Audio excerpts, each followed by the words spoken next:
This feels a little weird in my garden. As it is, Jakob Schubert, I suspect, will quite fancy his chances here. It's not been a bad career for Jakob Schubert. Got a launch from there, Jakob. Goes up with the left hand, can't quite make it stick, but he's done enough to win. My first takeaway from the Austria Climbing Summer Series lead events is that it takes more than a global pandemic to stop Jakob Schubert. The guy is a warrior. He's the best competitor at the IFSC. There is no one better at getting themselves where they need to be at the time they need to be there and just digging it out in the big moments. There is a reason he always does well at World Championships. So strong, Jakob Schubert. Went with one hand only, stayed there, and brought the left up to join it. Such powerful climbing.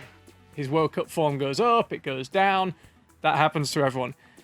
When it matters most, Jakob is right there. And these Austria Climbing Summer Series have been really interesting. Some climbers have lost form, some climbers have found a bit of form, some climbers have got a bit stronger, some climbers look like they need to do a bit more work. Jakob's just right there. 4 events, 2 in boulder, 2 in lead. He's won 3 of them. He was only just second in the other. Almost won all 4. The guy is a warrior. Takes more than that to slow this man down. Feet suddenly cut loose. He looks like he's got power to spare these days. Yeah. Jakob. He was going well on the boulders a few weeks ago. I've said whenever anyone's asked me that I think he will win the Olympics, and what I've seen in the past month or so just makes me feel even better about that prediction. Jakob Schubert for the Olympic win. There's nobody better on the big stage. Top beckons, need to get her feet sorted out, and then you've got to commit 100% to the top move. But Johanna Färber climbing absolutely superbly here. She's only gone and topped it. My second takeaway from the Austria Climbing Summer Series is the emergence of some incredibly strong Austrian youths, the most strong of all being Johanna Färber. Got the foot in place. You can do it.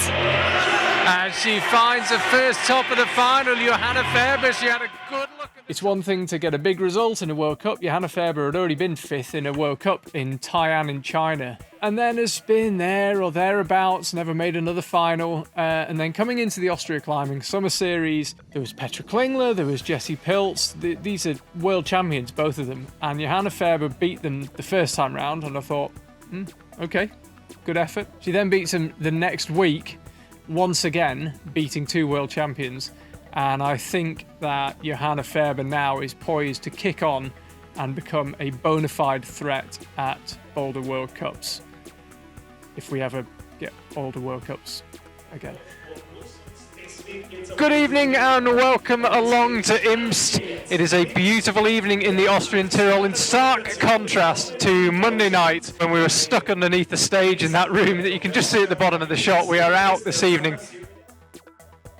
My third takeaway from the Austria Climbing Summer Series is that a crowd really makes a big difference to an event, and more specifically, a lack of a crowd makes a big difference to an event. In IMST, we had nobody there on the first night. It was hammering with rain. The rain was coming in sideways, and I was commentating down in what's effectively a garage underneath the wall, and it just didn't get your blood pumping. It didn't get the adrenaline going in the same way. And I think I look back on big World Cups, Chamonix and Munich, both of which Matt and Hugo have attended, and you get fired up. You can feel the crowd getting going. The MC starts revving people up. The DJ gets louder, and you're standing at the front of all this with all these thousands of people going crazy, and you just think, "Oh my God, this is massive."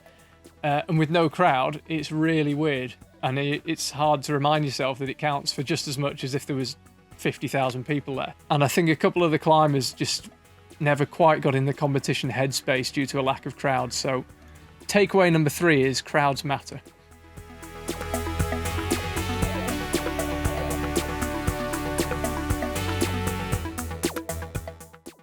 Fourth takeaway from the Austria Climbing Summer Series. I think that the lockdown and the enforced change of lifestyle, the lack of competition, the lack of being able to train exactly how you would like, where you would like, and with whom you would like, could have a really big effect on climbers.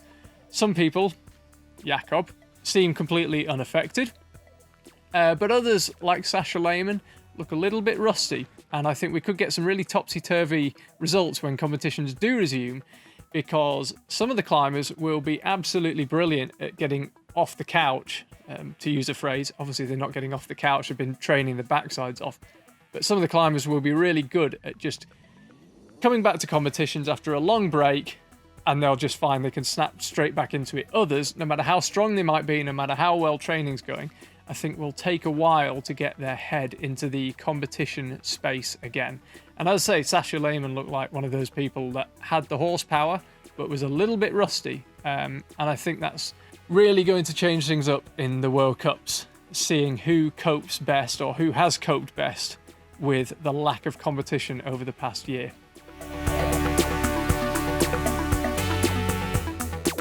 Very excited to see Christine towards the top now. She was really one of the athletes on Monday who displayed such impeccable technique. Doesn't even need to jump. If she's got some energy, now is the time to use it. The lead could beckon here for Christine Schranz. Needs to get that clip done. Looking, all things considered, relatively comfortable. Now, the final thing I've learned over the past month is that Christine Schranz is an absolute wad. And the fact that she hasn't won a World Cup medal before is an absolute mystery. She matched lead world champion Jessie Pilz move for move in the final of the first lead event, and then beat Jessie outright in the second event. And it wasn't so much what you could see on the scoreboard, she was just better. She just climbed immaculately, really efficient, good decision making. She had her time right. I think she fell off with maybe 12 seconds to go, a couple of moves below the top. Just judged it perfectly, and she'd won a Youth World Championship back in 2007, but has never been on a World Cup podium, and that is a mystery to me, and I think she may put that right in the near future. So a big shout out to Christine Schranz. She was the climber of the lead competition over on the women's side for me. This route goes up with the left hand, another big powerful move coming up, and she can't quite execute it. But with 12 seconds to go, she gave that route absolutely everything. She's in the lead and she will be on the podium. Do you want anything else? Right. See you soon.